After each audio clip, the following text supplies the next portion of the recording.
Sir మీరు ఒక పక్క ప్రొఫెసర్గా మరో పక్క అసోసియేట్ ప్రొఫెసర్గా చేశారు, మళ్ళీ డాక్టర్గా చేసి పాలిటిక్స్లోకి వచ్చారు. ఎందుకని పాలిటిక్స్లోకి రావాలనిపించింది సార్? నేను గట్లా కంపారిజన్ ఏమి లేదు. సరే నేను ఒక పొజిషన్లోకి వచ్చినప్పుడు ప్రమోషన్ వచ్చింది. సరే నేను కాలేజీ ప్రెసిడెంట్ ఉంటుంది, అప్పుడు చేయలేకపోయినా. దాంతో నాకు అడ్వాంటేజ్ వచ్చింది. అంటే నీకు ఎంత టాలెంట్ ఉన్నా ఒక్కొక్కసారి నీ టాలెంట్ని ఐడెంటిఫై చేసే సిచ్యువేషన్ వస్తేనే మనకు కలుగుతుంది. నేను కాలేజీలో ఉండి స్పోర్ట్స్ పర్సన్ ఉండి కాలేజ్ ఛాంపియన్ ఉండి ఇట్లా పోయినా అన్నప్పుడు ఆయన ఇంకా ఏమనలే. నేను కూడా పెద్ద కూల్గా దాన్ని ఏమంటారు హైలైట్కి ఎందుకు తీసుకోవాలి, ఏదో నాకు ఛాన్స్ వచ్చింది కాబట్టి అయినా బహుశా వేరే కూడా అయినా కూడా కూర్చుంది. ఇప్పుడు నేను ఎట్లా కూర్చున్నానో వేరే వాళ్ళకి ఛాన్స్ వచ్చినా కూర్చునేది. దానికి మనం అదృష్టవంతులమని ఫీల్ కావాల్సిందే, కానీ దానికి పెద్ద మనం ఎక్స్ట్రా మనం పెద్ద గొప్పలు చెప్పుకోవాల్సిన పరిస్థితి లేదనేది వచ్చింది. కాబట్టి అప్పటి నుంచి ఇప్పటివరకు స్మూత్గా. నేను Telangana Bhavan in charge office secretary ఉన్నప్పుడు నా పని ఏంది, ఆయన జాయిన్ చేయించుకునేది ఉంటుంది, అనేది ఉంటుంది. వాడు ఎక్కువ కేసీఆర్ని కలవాలనుకుంటాడు. అప్పటి వరకు ఆయనతో కూర్చోవాలి, ఏదైనా ఉంటే మాట్లాడాలి. అయితే కేసీఆర్ గారు ఫస్ట్ 3-4 years రెగ్యులర్గా వచ్చేది ఆఫీస్కు. వచ్చి 3-4 గంటలు కూర్చునేది. సరే నాతో కొంచెం మాట్లాడగా సార్ రాగానే అటు పంపించేది. అట్లా నేను ఇప్పటికీ దగ్గర నియర్లీ 23-24 years అయింది. ఇంతవరకు నేను టెంపర్ లూజ్ అయిన సిచ్యువేషన్ లేదు. బయట వస్తాడు వాడు ఏదో కేసీఆర్ పని కొరకు పని చేయకుండా వాడు కోపానికి వస్తాడు, నన్ను ఏదన్నా అనవచ్చు. దానికి మన పెద్ద ఇరిటేట్ ఎందుకు కావాలి? అందుకనే నేను తొందరగా రియాక్ట్ కావద్దనే దాంట్లో ఇప్పటికీ నేను స్మూత్గానే నడుస్తుంది. అట్లా అంటే మీకు ఆ టెంపర్ తెచ్చిచ్చిన సిచ్యువేషన్స్ ఉన్నా మీరు అది బాండ్ కాకుండా చూసుకున్నారు. నేను ఎప్పుడు లూజ్ కాలే టెంపర్, ఎందుకంటే ఆ సిచ్యువేషన్ సీటే అటువంటిది. వాడు ఏదో పని మీద వస్తాడు కాదు, న్యాచురల్గా ఇది అవుతాడు కదా. అవును కాకుండా మళ్ళీ ఒకసారి పోవా నువ్వు చెప్పగానే అవుతుంది. నీకు ఎంత ఇంపార్టెంట్ ఒకసారి తెలవాలి కదా. అట్లా కొద్దిగా ఓపికతో మాట్లాడే నేను ఇంతవరకు ఒక్కసారి కూడా నేను టెంపర్ లూజ్ అయినట్టు. అంటే ఇప్పుడు ఈ తెలంగాణ భవన్లో పాలిటిక్స్లోకి వచ్చినా కాకుండా ప్రొఫెసర్గా చేసినప్పుడు కూడా మీరు మీ ఏమంటారు ఎక్కడ మీ టెన్షన్స్ కోపం తెచ్చుకోవడం అలాంటి సిచ్యువేషన్స్ ఏం లేవా సార్? లేదు. స్పెషల్లీ ప్రిన్సిపాల్స్ అందరికీ తెలుసు వీడు స్టూడెంట్స్తో చాలా మింగిల్ అయిపోతుంది. స్టూడెంట్స్ టూర్కి పోతా అంటే ఎవరిని అడిగినా మేము పోతూ సార్ అనేది నన్నే పిలిచి పంపించేది. అయిపోతే బిగినింగ్లో ఒక 10 ఏళ్ళు నేను స్టూడెంట్స్తో అది స్పోర్ట్స్ టీమ్ టూరా ఇంకేదైనా కానీ నేనే పోయేది. కానీ బిగినింగ్లో మాత్రం 1-2 times నేను ఎవరేమన్నా టెంపర్ లూజ్ కావద్దనే దాంట్లో ఉంటుంది. దాంతో అందరూ తెలిసిపోయింది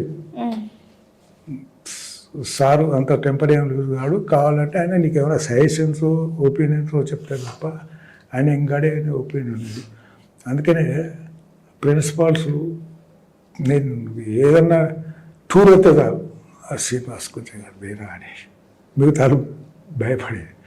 అట్లా నేను నిజంగా చెప్తే స్టూడెంట్స్ పోట్లో నేను ఎంజాయ్ చేసిన, అందులోనే కలిసిపోయేది. ఇంకా మంచి వచ్చాడో నేను అనవసరంగా ఆ పిల్లలతో పోయినా అనే సిచ్యువేషన్ అయితే ఇంతవరకు అనిపించలేదు. సంతోషంగా. సార్ మీరు చాలా మందికి బీఫామ్స్ అందించారు కదా సార్, అలా అంత గౌరవపదంగా మీరు అందరికి మీకు గౌరవం ఇచ్చి బీఫామ్స్ తీసుకుంటున్నారు. ఆ పొజిషన్కి వచ్చినప్పుడు మీకు ఎలా అనిపించింది సార్? బీఫామ్స్ ఒకసారి మాత్రం నా సిగ్నేచర్తోనే పోయింది, అప్పుడు కొంచెం భయమైంది. ఈవెన్ కేసీఆర్ ఇచ్చే బీఫామ్స్ కూడా కింద సంతకం పెడతాడు. బీఫామ్ ఈ సార్కి ఇచ్చేది మీకు ఇచ్చిన మీ పేరు రాసుకుంటే మీరే అయిపోతారు. కానీ ఆ ఘటనప్పుడు మాత్రం కొంచెం భయం అయ్యేది. రెండోది బీఫామ్స్ ఎప్పుడు నా దగ్గర ఒకటే రెండో పెట్టుకునేది అంతే.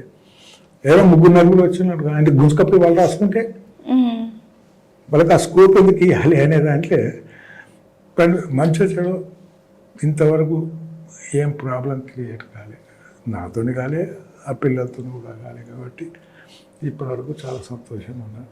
ఓకే సార్, ఇప్పుడు కేసీఆర్ గారితో కానీ, కేటీఆర్ గారితో కానీ, హరీష్ రావు గారితో కానీ, లేదంటే బీఆర్ఎస్ ఎమ్మెల్యేలు, ఎంపీస్ వీళ్ళందరితో మీకు ఒక మంచి బాండింగ్ ఉంటుంది.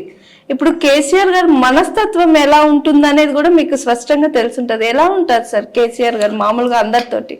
కుదుడు కేసీఆర్ పర్సనల్ లైఫ్లో ఎట్టుంటాడో తెలియదు, కానీ ఆఫీసులో మాత్రం ఎప్పుడు కామ్గా ఉంటాడు.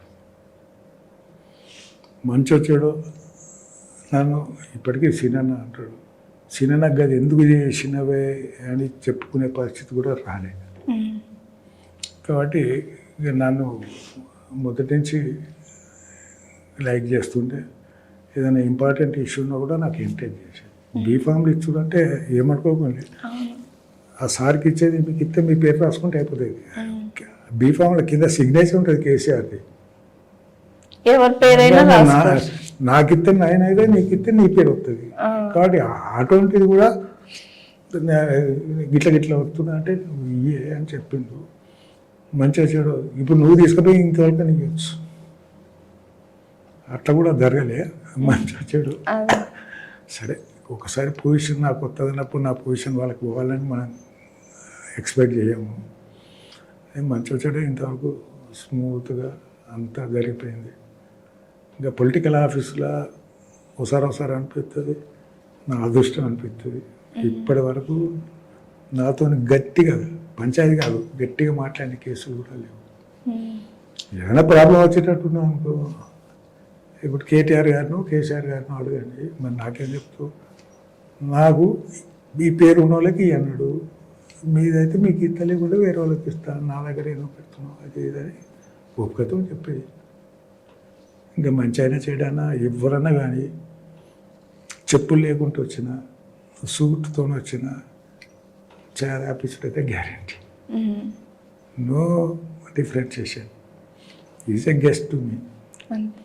సరే సూట్ వేసుకొచ్చినప్పుడు కొంచెం చదువు ఉండొచ్చు, పొజిషన్ ఉండొచ్చు, చెప్పులు కూడా లేకుండా వచ్చినప్పుడు మీద కూడా ఉండొచ్చు. అందుకనే ఆడ మాత్రం నేను అందరినీ ఈక్వల్గా చూసేది. మొదలు కూర్చొని పెట్టేది, చాలా తాగిపించేది,